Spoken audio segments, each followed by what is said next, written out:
So yun, good morning, good morning sa mga natin, sa mga nanonood sa ating channel.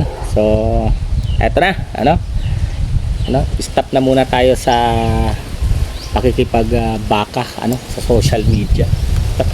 Sila na muna, yung takbakan diyan. So tayo guys, ayan, magpi-fishing tayo today. Magpi-fishing tayo. So meron na tayong ito, pero hindi ito yung gagamitin ko ngayon. Pang ilog lang to. Sa ilog lang to guys. At nagpalit na tayo ng hindi na to nylon, yung braided line na to na tinatawag, nagpalit na tayo. So ayan, meron tayong isang set ng pang fishing. So ito naman yung niregalo sa atin, Poging KSA 2.0, Hindi ko na ito gagamitin ngayon kasi pang gitna ho ito, kasi 7,000 series to, yung medyo malalaking isda ang mahuhuli natin dito. So idinudugsong lang ho yan. At nakita to nung kumpare ko. Sabi ng kumpare ko, matibay yan pare, ganda yan. So may braided line na din yan. Ayan, kulay green na matibay, na kayang hanggang 20 kilos o 30 kilos na isda ang kayang hulihin yan, na walang bitawan. So umorder ho ako ng reel, yan, panibago, para mamaya ito yung gagamitin natin na reel. Tapos meron din ho akong rod andun sa kumpare ko. Binili ko siya worth 700 pesos, pero second hand na yun, pero napakatibay. Ayan. And meron pa tayong extrang mga kung sakasakaling masisiraan tayo. Ayan, ito pa. Tapos ito pa. Ayan. So yun guys, i-enjoy muna natin yung fishing ngayon, magte-take muna tayo ng break sa mga gumagawa ng issue, Dito maghanap muna tayo ng ulam. Hanap muna tayo ng ulam. So nire-ready lang natin kasi aalis ho kami ng mga bandang alauna ng hapon, Pero hindi ho lure ang gagamitin natin, hipon yung pamain, hipon.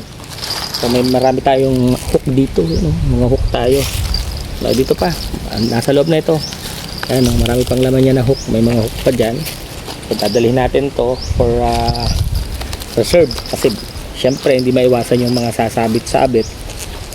So yun na muna yung gagawin natin. So ngayon guys, marami tayong napapanood, mga post, marami upload, na hindi natatapos yung issue, So sa part natin, halos lahat naman na ipaliwanag na natin, halos lahat naman na i-depend na natin, depensa na natin. So wala na tayong dapat pang explain. So kung may mga kwento pa man na darating, like ngayon na naman, sabi daw yung Dr. As is tomboy, hayaan na natin yan, nanganganak talaga ang kwento.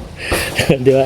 Mula kay Dr. As, naging anak ni Dr. As, so walang maisip na ibang to pwedeng maikwento. Naging naging tomboy na naman si Dr. As. Baka sa susunod maging apo na yan, apo sa tuhod, apo sa talampakan, hanggang maging apo sa ingron, hanggang maging apo sa ingron. So hayaan na natin yung mga ganung usapan,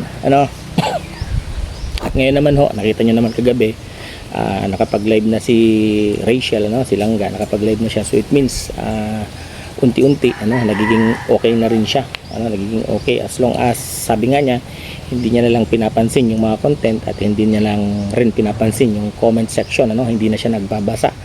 So ayan, at sa tulong ng pamilya at kaibigan, nakaka-survive naman ang inyong Langga Rachel. Yan. So tayo naman,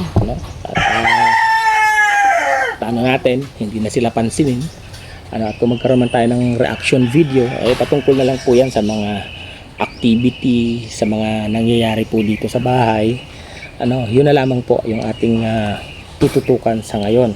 And meron naman rin tayong charity, and tomorrow, bukas, instead po na isang palugaw lang tayo, na dapat nasa 100 na tao yung mapapakain natin ng mga bata. So na doble, so bukas yung budget po na 3,500, so naging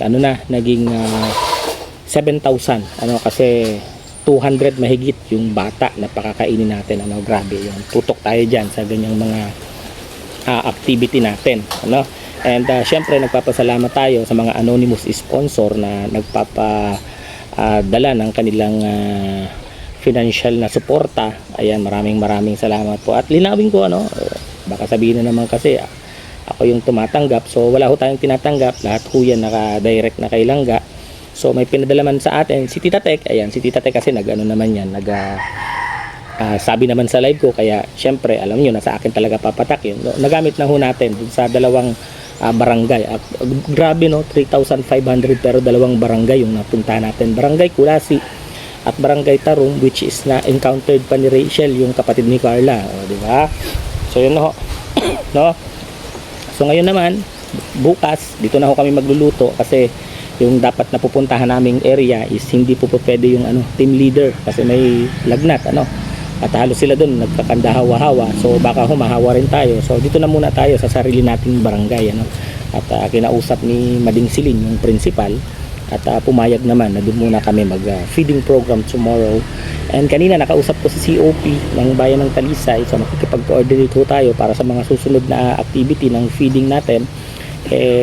Katuwang natin sila yan, may manok, tumilaok. Katuwang natin sila kasi syempre wala ho tayong service and then wala ho tayong contact sa mga barangay. So sila na ho yung kukontak sa mga barangay official para ho makapag-conduct po tayo ng feeding program. So sa ngayon ho ayan, fishing na muna tayo.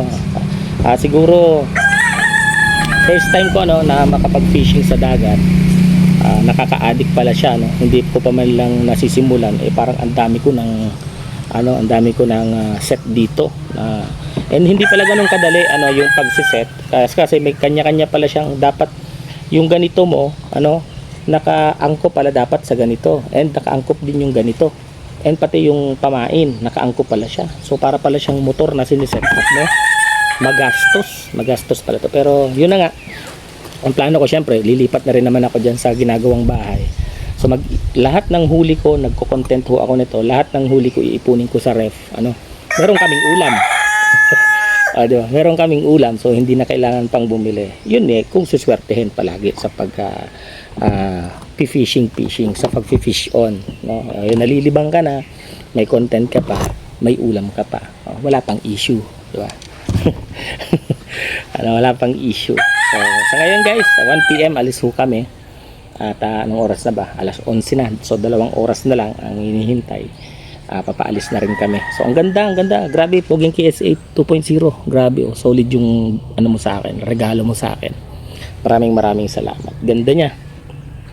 Pero hindi siya yung gagamitin ko ngayon. Iba yung gagamitin ko. Mamaya makikita niyo naman at i-upload natin yan. Maraming salamat po. Ingat po kayo at ingat din kami. God bless us all. Thank you so much.